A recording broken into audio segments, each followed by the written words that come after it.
Coyhaique TV presenta Hablando de Salud en la Patagonia, junto a nuestro epidemiólogo, magíster en salud pública y caballero de la Orden Cruz del Sur, Marco Acuña Briones.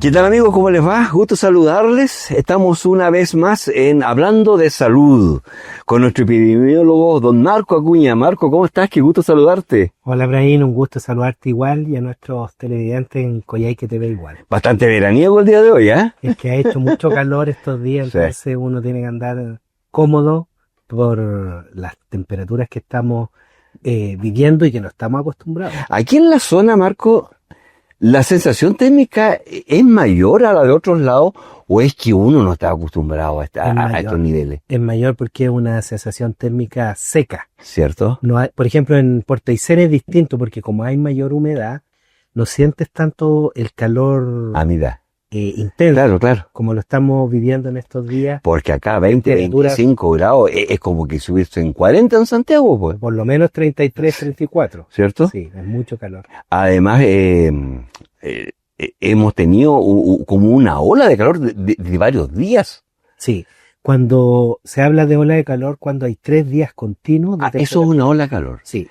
Ya lo saben, a 3 días continuos. Eso es ola. Sí, con temperaturas sobre lo normal, claro, en la máxima. Y esto ha ocurrido en estos días con 32, 34 y 31 grados, que son temperaturas a los cuales en la región no estamos habituados. Marco, uno siempre ha escuchado que cuando hay estas olas de calor, ¿cierto? Estas épocas de altas temperaturas, hay que cuidar a los viejitos y a las guaguitas, ¿cierto? Por los problemas respiratorios y ese tipo de cosas. Desde el punto de vista epidemiológico, ¿hay alguna consecuencia, por ejemplo, con el ANTA? Que entiendo que durante el 2025 hubo algo así de 4 o 5 casos, ¿no? 5 casos se notificaron en todo el 2025. Ahora, el calor no es que influya en aumento de incidencia de ANTA. Lo que ocurre es que cuando tenemos una temporada primavera-verano cálida y un invierno anterior con temperaturas sobre cero, sin nieve y sin escarcha, en donde tenemos este efecto de guillotina que se produce con inviernos muy fríos, las poblaciones de roedores del año anterior pasan a esta nueva temporada, y siempre en los estudios que se han hecho de infección de los ratones, los ratones más positivos son los adultos y los machos. Entonces, con un invierno bueno que no liquida o no produce esta mortandad de ratones, que sobreviven el invierno. Sobreviven el invierno, pasan al verano siguiente con cargas positivas. Se robustecen de la infección. Mira. Y cuando empiezan los patrones reproductivos naturales de primavera-verano, se empiezan a infectar los ratones que no tienen el virus. Y el calor intenso como los que hemos tenido ahora no influye tanto en eso, ¿ya? Pero sí, tener un invierno previo bueno, con temperatura sobre cero, sí que influye en la influencia. Más que el calor del verano, es el invierno bueno. El invierno bueno. Esa condición climática influye en la incidencia de antivirus. Uno pudiese pensar que al revés, porque con más calor salen más ratones, no sé, cosas que se le ocurren a uno, vos, Marco.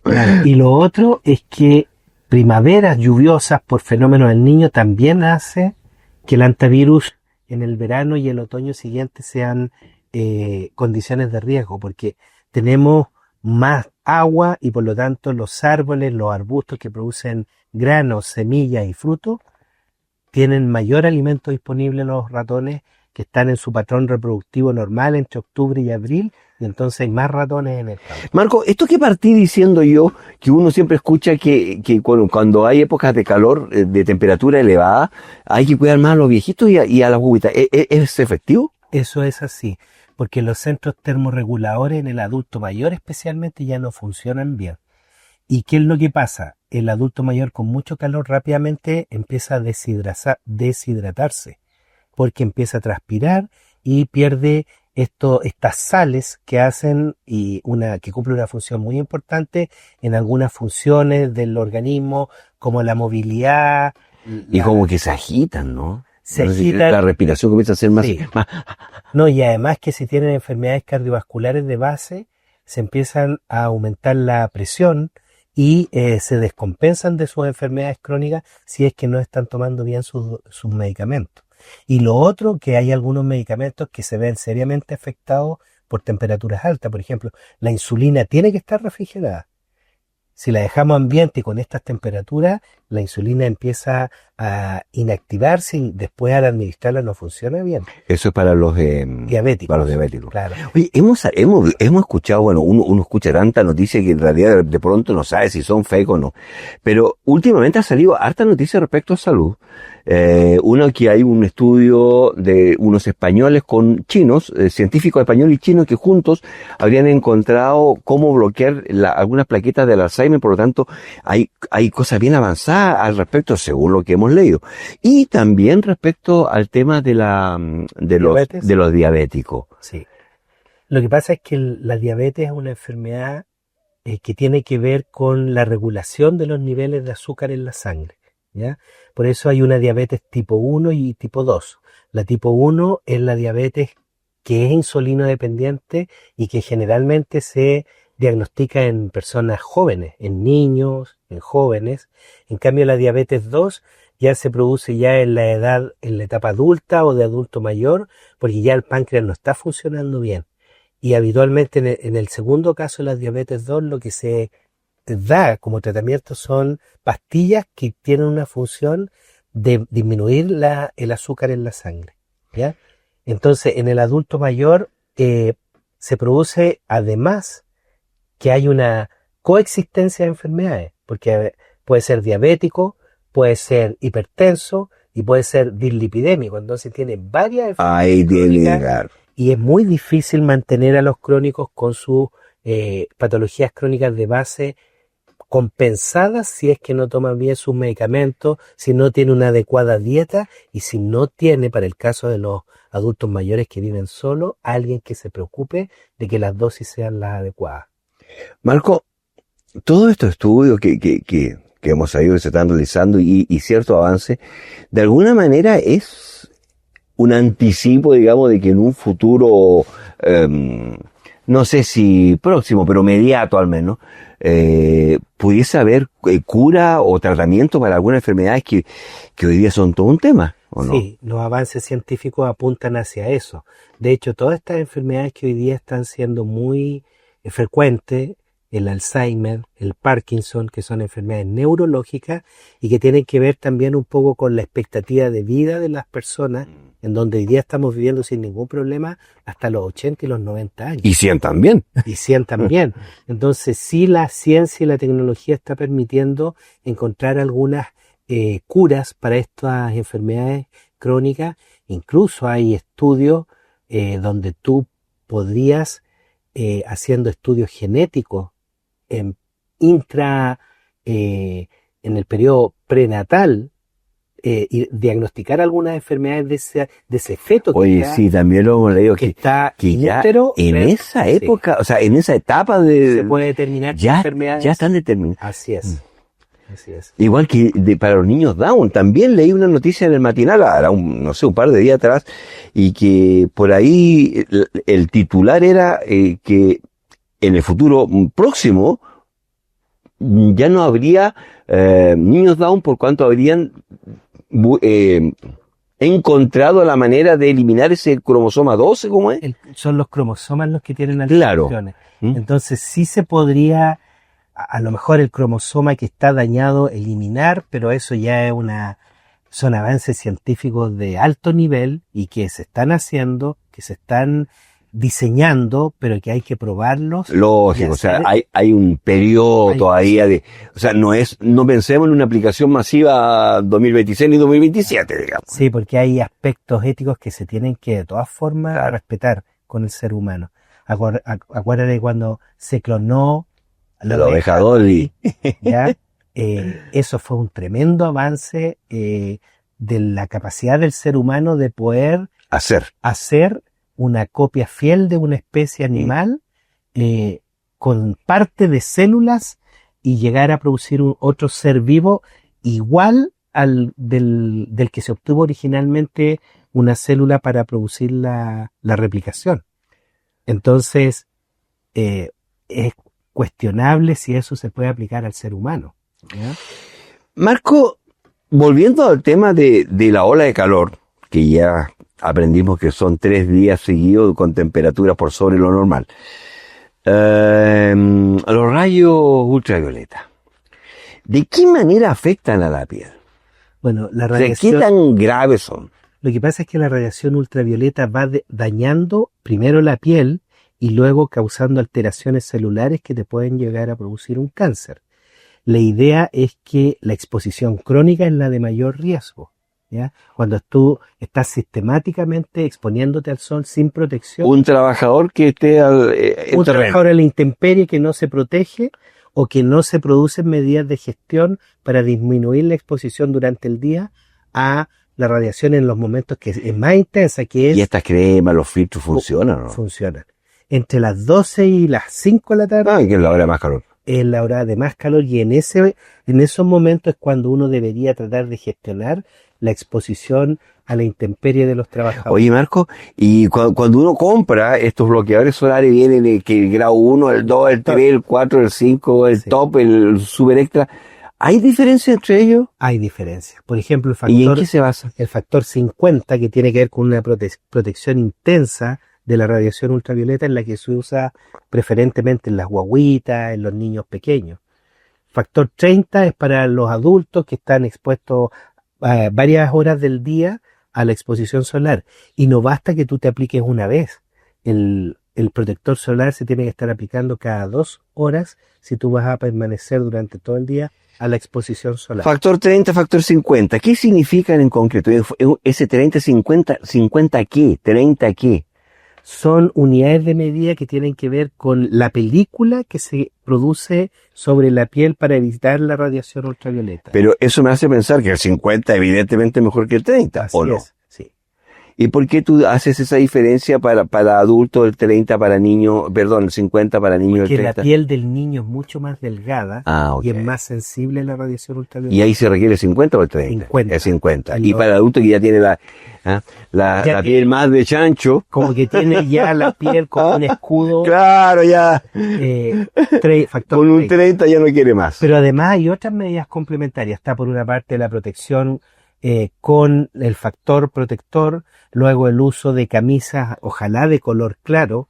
Por ejemplo, tu Pienso que me decía que tu me camisa negra, ya, lo que haces, sales a la no, lógico. afuera Po. y ese Chupa color todo. negro absorbe Absorbe toda la todo, radiación. claro. En lógico. cambio, No hay reflexión. Así es. Mi camisa, que es más clara, se produce refracción de la radiación. Es que tú eres más joven que yo, po, Marco, Y tienes por que ejemplo, cuidar. usar ropa más clara, más delgada, por ejemplo, hoy día que está de moda el lino, es muy cómoda esa tela, porque tiene orificios que te permite además la ventilación. Claro. ¿Ya? Entonces la fibra... Es como valvular la cosa. Claro, es una fibra que es un poquito abierta, entonces permite la ventilación. Entonces está el factor protector, la ropa, ¿ya? Ponerte a la sombra y no al sol directo, tratar de exponerte en las horas de alta radiación a la sombra y no directamente al sol, ¿ya? Hidratarte en forma permanente, porque eso es lo otro, que la deshidratación se produce muy rápido, sobre todo en los adultos mayores. Entonces, esas medidas son las que te permiten aguantar bien el calor intenso como el que hemos vivido en estos días en la región. Marco, tú que estás ahí en el Servicio de Salud, que sé yo, en la Ceremi, esta ola de calor que tuvimos en estos días, ¿se repite? ¿Se vuelve? ¿Qué dice? Todos los pronósticos de la Dirección Meteorológica de Chile es que este verano, no solo en Coyhaique, en todo el país vamos a tener temperaturas muy Bueno, altas. de hecho, para Navidad en Santiago fue una de las Navidades históricamente de mayor temperatura. Me parece mucho que fueron 36 grados. Sí. ¿Ya? Entonces, Y yo estaba ahí, créeme que casi me muero. no, y sabes que con esta cuestión del cambio climático, cada verano va superando el anterior. El año 2024 fue, de acuerdo a los registros, en todo el mundo el año más caliente de la historia de los registros de temperatura, el 2024. pero resulta que el verano del 2025 lo superó. Y ahora el 2026 es muy probable que también lo superemos, porque ya los pronósticos son de que vamos a tener un invierno muy caliente, con altas temperaturas, con olas de calor, y por lo mismo es muy importante que la población se vaya preparando en la protección y en el autocuidado, y sobre todo en estos grupos más vulnerables que son los niños pequeños y los adultos mayores. Oye, Marco, conversemos un poquito respecto a los casos de hantavirus que hubo. Entiendo que uno era alguien de acá, el otro era un turista. Sí, fíjate que este año particularmente el patrón de comportamiento del anta como que ha cambiado un poco, y esto es bastante relevante. No te puedo creer. Porque nosotros hasta el año pasado teníamos 99 casos de hantavirus, 99, y 98 eran de la región.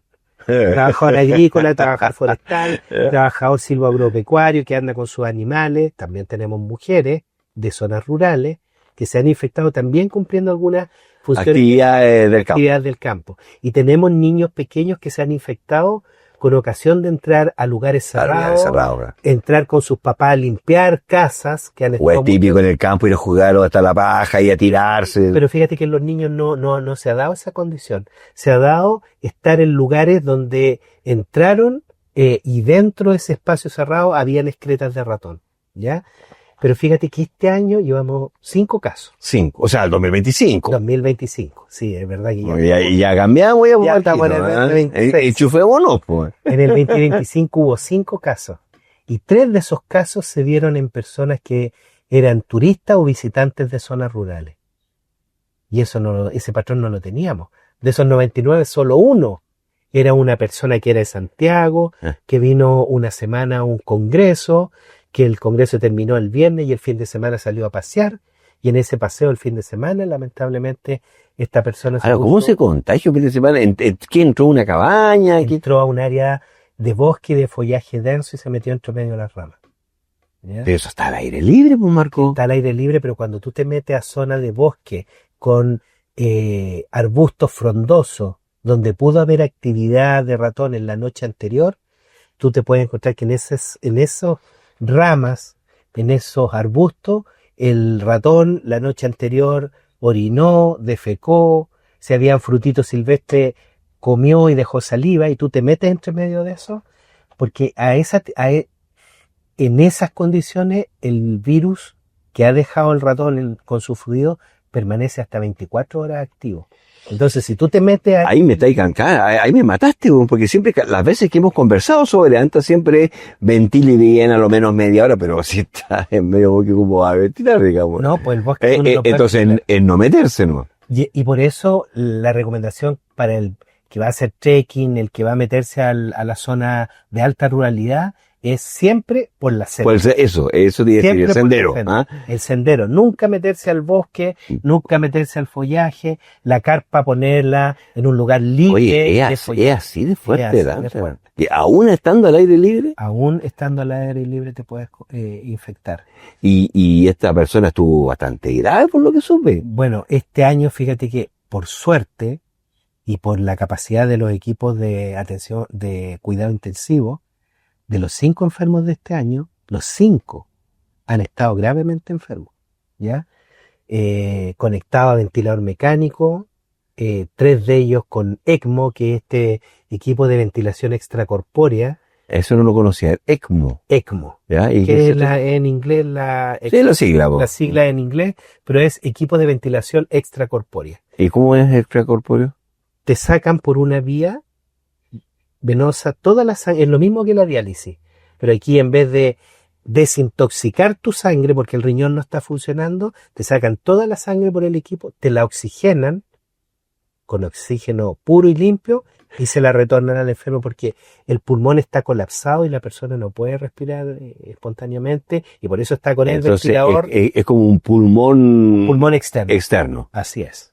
Para decirlo con palabras simples, es un pulmón externo. Claro. Y ese equipo, más la ventilación mecánica, más el cuidado intensivo, que es un tratamiento de soporte, porque hantavirus es una enfermedad que no tiene un tratamiento específico.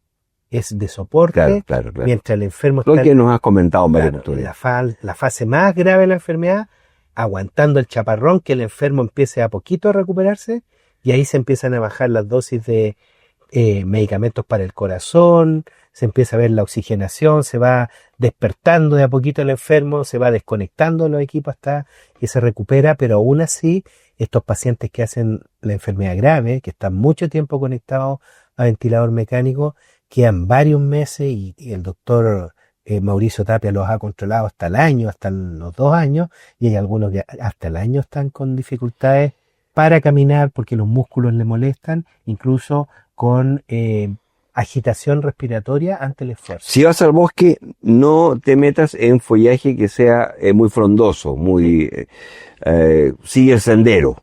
Si vas a acampar, tampoco se trata de decir no vayan al bosque, no, digamos, no. sean responsables, ¿no? Sí. Desde el punto de vista del calor, de la alta temperatura, ¿cuáles son las recomendaciones? Uso de bloqueador solar, hidratación permanente, hidratación, usar ropa clara, protegerse con... y no tienes para qué decirlo, si ya me lo dijiste ya. No como otros, use ropa clara, no como otros. Sí. ¿Qué más? Fíjate, lo que te decía, de los pacientes crónicos con enfermedades de base, tomar sus medicamentos para que la patología de base esté bien compensada. Entre ellas la hipertensión, que es la más importante, la diabetes. Yo diría que son las más importantes, mantenerlas bien controladas. Pregunta de ignorancia profunda. Hay gente que se autodializa que tiene este medicamento que dijiste que tenía que estar refrigerado en su casa, ¿o no? La insulina. Sí.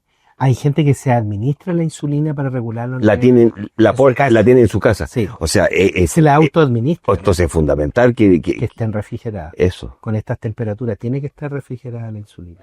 Marco Acuña, siempre un placer conversar contigo, pues muchísimas gracias. Un gusto, Brahim, y saludos a los televidentes de Coyhaique TV. Nos veremos en un próximo capítulo. Vale. Queridos amigos, así estamos en Coyhaique TV, conversando de salud con Marco Acuña Briones. Será hasta la próxima oportunidad. Muchas gracias. Fue Hablando de Salud en la Patagonia. Una cápsula junto a nuestro epidemiólogo y magíster en salud pública, Marco Acuña Briones. Gracias por su atención. Hasta pronto.